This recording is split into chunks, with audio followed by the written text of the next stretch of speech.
It is great to be joined once again by our friend V. Spear from Under the Desk News, joining me for the first time as a parent, which is a whole different thing. So good to see you. So good to talk to you. Yeah, you too, David. When I was on my 2-week paternity leave for my secret baby that I kept a secret for the entire pregnancy, they were like, David's asking if you can come on the show. I was like, that's a perfect come back to the world show to start with. So I'm glad to be here. One of the interesting things, like, let's not make the whole show about diapers, but I Right. think there is a specific interesting thing here, which is I do now have these things, especially when covering the Trump administration, Hmm. where I just say to myself, how do I explain this to a kid? How do I Yes. explain this to my older daughter who's now starting to ask questions about stuff? Hmm. And it's so interesting because this thing came up recently where Congressman Max Miller, in the middle of all these horrible allegations against him, when he was interviewed by Jake Tapper and asked, "Are you going to drop out?" He goes, "Listen, I mean, like, Trump was accused of this stuff and he stayed in and won." And this reminds me of back when the whole grab him by the you know what tape came Hmm. out during Trump's first run. There was this feeling of like, if this is okay and then he's elected president, how do you explain to a kid that, Hmm. like, this is not how we talk and this is certainly not what we do to people? Hmm. And so I'm definitely thinking more in these terms of, like, how do I explain this to a kid to whom I'm trying to explain the world? It puts a different spin on things.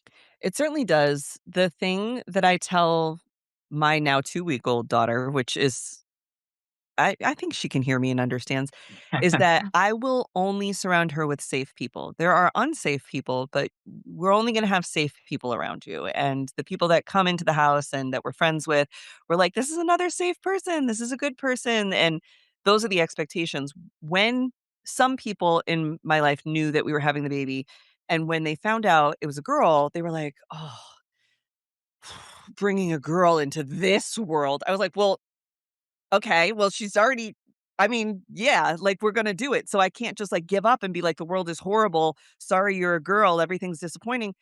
And I just immediately had this commitment that, like, this little girl is very lucky that there are so many people in her parents' life that are defiant optimists, that are thoughtful people, that are still knocking doors for politicians they believe in, that are still, whether that's doing investigative journalism or uncovering corruption bravely, there are more of us out there that will be in her life than the bad people. And it's good to know what the other side of the coin looks like while still trying to protect them from having to engage with it too much. But I was like, I feel really empowered bringing a little girl into the world because the world needs little girls who grow up to be strong women. And I think that we have a really good shot with the people in our community to build some of those future leaders. And so I got, like, really pissed about it. First of all, that's like a parenting thing, I guess. Anytime you're happy, someone else will be like, "Well, just wait until," and I'm like, "Okay," and then the "just wait until" comes, and I'm like, "This is great." Like, I still like it, so Yeah, the just yeah. wait until often works out to like, well, you just figure that out when it actually is the time to Yes. figure it out, you know? Yeah. Um, there's this interesting kind of thing where I remember years ago when Charles Barkley had this thing, the former basketball player, where I don't remember what behavior he was accused of being involved. I don't remember if it was gambling or what it was, but there was like a, hey, you're a role model to people. And he was like, I'm a sports person. I really shouldn't be a role model. Yeah. And then we have all of these elected officials whose behavior is also disgusting. And Mhm. some of them are Republicans and some of them are Democrats. And we've Yeah, seen both. campaigns end over the last year because of behavior. So it's like, okay, these are elected officials. Maybe they shouldn't be role models either. And so maybe the role models need to be like in our communities. They need Mhm. to be family members, teachers, local people. And like should we not be looking nationally to role models? I don't know. Well, I think there are role models and then there are warnings, right? There are warning signs. There are examples of villains throughout all of the Disney movies that she will watch, and she will learn why you don't want to take that path. And I think we can apply that to the politics that we see on television because we're not, or sports, because we're not going to be able to keep them from that. Even the bad behavior in the WNBA, which my kid will grow up watching the WNBA.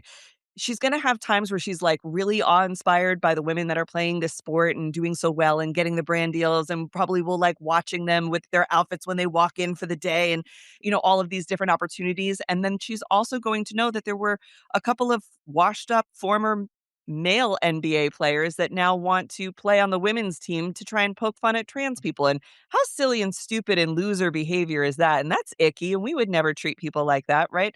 I think there's a way to make an example of folks, and I don't think this applies only to children. One of the most effective things Tim Walz did while he was running for vice president with Kamala Harris was just call them weird. It was like, this isn't the societal compact that we have made with the world. And so we can know that other people choose differently than us. And this is the way that we manage that. And I think that goes for kids and for adults. Like we just choose differently. I don't want to feel like I have to keep her protected from all of the evils of the world. I think it's actually maybe more empowering for her to know that they're out there and how to navigate them if she encounters them. Speaking of weird, there's this whole Natalie Harp story that is increasingly getting oxygen and attention. I'm curious your view on this story. My view has been that maybe she's in a romantic relationship with Trump, maybe she isn't. I don't know. That's not really the most important thing to me. To me, the big thing is that there is someone here with radical beliefs and terrible instincts who, rather than acting as a brake pedal to Trump's worst instincts, is acting as an accelerator pedal, where all of his worst ideas are very quickly transmitted into Truth Social posts, or Mhm. he's insulated from the actual beliefs about his policies and only given positive reaction. That to me is the big story, where someone who kind of has no business being there has massive influence over what the president of the United States is focused about and thinking about. What's your sense of like what matters about that story? So when I look at folks like Natalie Harp, I always try to go back and try and find the root of where something made her go on the path that she did. Like, what part in the woods did we get to that she chose this way? And Yep. something I find very interesting about her is she was raised by right wing conservative Christian parents. Her father was a pastor. Her mother exemplified what trad wife was supposed to be, right? Her and her brother were homeschooled, and then they were put into Liberty University's system. And one thing I learned from the show I do with Monty Mader on Fridays is that Liberty University takes these homeschooled Christian soldiers, right, and finds a role for them where they will be useful to the right wing Christian fascist nationalist regime. Now, Natalie's role may have been to be this thin white woman who supports the aesthetic they're trying to put out for Donald Trump, or tries to play a role that will make Donald Trump more amenable to the American public. And if you go back, she graduated from Liberty University in 2015.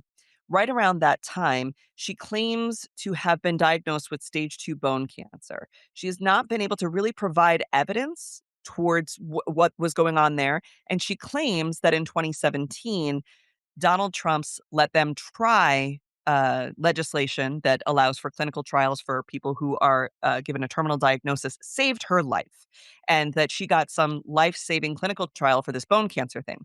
No medical professional has been able to determine, yes, this was the process we used and it was because of that legislation. This is a story that she has told, and maybe it's true, maybe it's not. I think that remains to be seen. She was then invited in 2020 to be a speaker for the RNC. This is a girl who was trained as a child to keep sweet and obey, to uphold what the Christian nationalist regime needed her to be as a soldier, and that was, to perpetuate that this other figure was doing good. When she got on stage in 2020, you remember, she was greeted with a kiss. This was the Yes. first sort of gaffe when he went to shake hands, and then she went to shake hands, and then he went to kiss her, and she sort of went to kiss him, and it was that awkward thing. But that was her first meeting with him. That meeting with that level of intimacy came just 1 month after her father killed himself. Yes. Now, I'm not a psychotherapist, but I've been around long enough to kind of be able to put together pictures of what's going on with a person. You have this figure that trained you to be a tool for Christian nationalism. You were put into this position by Liberty University to tell this story, to be a part of the regime in this way, perform this role. Your father, who controlled your entire life and reality, kills himself, which is a mortal sin, not something that they expected. Your mother's reaction to it is to say he died in his sleep and nobody should ever say that he killed himself because that would ruin the facade. That would ruin that. Maybe his life wasn't as perfect as we portrayed it to be. You see the brother break away from the family at this time and go towards his like California dreams. He was recently interviewed on CNN, very opposite figure of Natalie Harp, Yeah. but you get kind of two kids out of this situation, and that this is what the 2 sides of that coin look like. And then she clings to Donald Trump as the person who saved her life, who has become the new father figure to her, who is the person who won't abandon her, won't kill himself if she can. He is all that matters to her. So much so that she's willing to ride in the trunk of an SUV to be close to him. She's willing to sleep in a locker room to be close to him.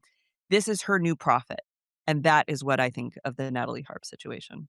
It's so interesting because we haven't published this yet, but I just finished recording a commentary about this that will be part of the episode we're participating in right now, where I make a very similar analogy. And this is something called transference. And again, this Yeah. is not a psychology show. Okay. But No. what we're talking about, and there's actually two potential elements of transference. There's what you described, which is Mhm. Trump as the new sort of strict father figure of sorts, replacing her biological father in what was, I'm sure, a tragic and terrible situation. Yeah. There's also the transference potentially, and this is gritty stuff. Trump has talked about, if she weren't my daughter, I would probably be dating her, about Ivanka. Yeah. But Ivanka has kind of gone out on her own, and she's opted Mhm. not to be involved politically in this second term. It was very socially damaging to her and Jared Kushner's lifestyle and all this stuff. And is there some transference there where Trump is like, here is a version of Ivanka, a younger blonde woman, Mhm. right? And that's about as far as it Mhm. goes in terms of similarities, I guess, who is devoted to me and isn't going to leave and go off and do her own thing. I don't know. It seems very complicated, but for us as voters, I Mhm. think the really scary part is Trump's worst foreign policy instincts that a lot of people might think but never actually put out there. She types it up and puts it out So on do Truth I. Social, and now it's moving markets and it's affecting foreign policy. Mhm. I think you're totally right to say that there is a mutual benefit in their facade of a relationship, that the people really behind the scenes are able to keep up. Secret Service said that this woman was a danger to him. Probably a stalker, probably not in the best mental health to be this close to the president, and he wanted to keep her. And Susie Wiles or whoever it is up there is like, let him keep his teddy bear, let him keep his comfort blanket. They keep each other occupied while the real puppet masters are out there grifting off this administration and, doing stuff that they're doing with the military, manipulating markets. I think you could tell when John Ossoff said, well, Trump would rather be riding around with Natalie and doing whatever than he would legislating. That I watched that narcissistic injury cut Trump in his face. The way that he reacted wasn't his normal. That was true. That was true. His fantasy, his dream life was exposed in that moment, and the Yeah. weakness showed, because that blows apart that Melania cares about him or anything else. I think it's dangerous. I think that's why we're starting to see some more of the mainstream media even start to cover this, because she is not a comfort blanket. She is a danger. Just like Stephen Chung, the other person in his administration that will put out massive propaganda and lies constantly.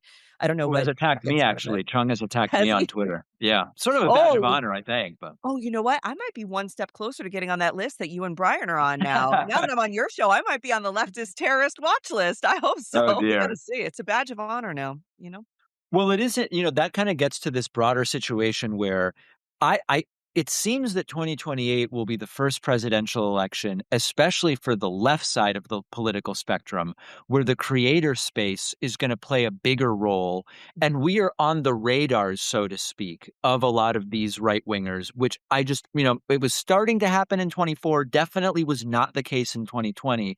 Mhm. So these are going to be different dynamics, I think, for this presidential election involving the creator space that will be unlike any previous one. Do you agree with that? Well, we get it 2 ways, and I keep a close track on my comments and, like, trying to find trends of, like, what's a bot, what's a potential campaign coming against one or the other of us, and for months, I've been saying, the way that they will play dirty in this election, and especially in 2020, is trying to make you think that anyone that you trusted, you found safe or intelligent, is actually an op and was lying to you the whole time and destroy you. They do it with Yeah. Miss Rachel, they're going to do it with me, they do it with you.